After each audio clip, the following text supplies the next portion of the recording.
எல்லாம் சொல்லுங்க, age is not limit.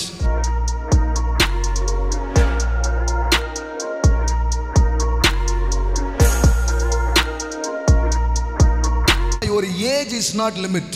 மனுஷன் பாருங்களேன், தன்னை லிமிட் பண்ணிக்கிறதுக்கு எதையாவது ஒன்று வைப்பான். அது வயசு ஆயிடுச்சுல்ல. நம்ம ஆட்கள் பேசிகிட்டு இருக்கான், சினிமாவில் உள்ளவங்க கூட அப்படி பேசுறது இல்லை. அவன் சொல்கிறான் age is just a number அப்படின்றான். வயசானாலும் அழகும் ஸ்டைலும் அப்படின்னு ரஜினிகாந்த் பேசி 300 கோடி 200 கோடி சம்பாதிச்சுட்டு இருக்கான். நம்ம ஆட்கள் காடு வாங்குது. எந்த காடு ஒன்று கூப்பிடுச்சு, வீடு போங்குது. இப்படியே வாழுது. புத்தி பாருங்க, புத்தி தான் உங்களை தரித்திரமாக்குது. 65 வயசுல தான் கோனால் சாண்டர்ஸ்ன்றவர் சிக்கன், இன்னைக்கு இருக்கிற கென்டக்கி ஃப்ரைட் சிக்கன் KFC அப்படின்னு சொல்கிறத அவர் ஆரம்பித்தார். 65 வயசில் ஆரம்பித்து உலகமெங்கும் பிரான்ச் வச்சு பெரிய கோடீஸ்வரர் ஆகிட்டார். 80 வயசில் மோசே ஊழியத்துக்கு வந்து பெரிய சாதனை பண்ணிட்டு போயிட்டார். 75 வயசில் ஆபிரகாம் தேவனால் அழைக்கப்பட்டு திரள் கூட்ட ஜாதிகளுக்கு தகப்பனாக மாறினார்.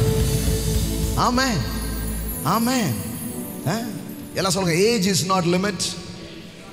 ஆமென், ஆமென். உடைச்சிருங்க இன்னைக்கு. அது சில பேர் சொல்லுவாங்க, அது வாலிப வயசில் இதெல்லாம் தெரிஞ்சிருந்தா நல்லா இருந்திருக்கும். தெரியலல்ல, என்ன பண்ணுறது, அன்றைக்கி வாலிப கூட்டத்துக்கு வரல, சரி இப்போ வயசான கூட்டத்துக்கு தான் வந்திருக்கீங்க.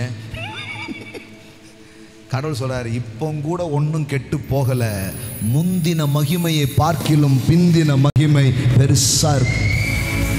நீ என்ன நம்பி பார்.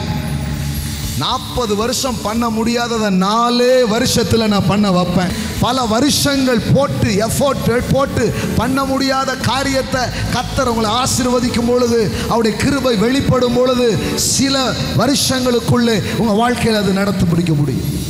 ஆமென், ஆமென். எல்லாம் சொல்லுங்க, என் வயது என் வரம்பு அல்ல. ஆமென். வெளியில சொல்லுவாங்களே ஏஜ் பார் ஆயிடுச்சுன்றாங்கல்ல.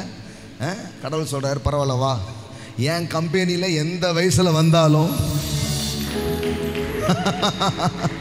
ஆமென், ஆமென்.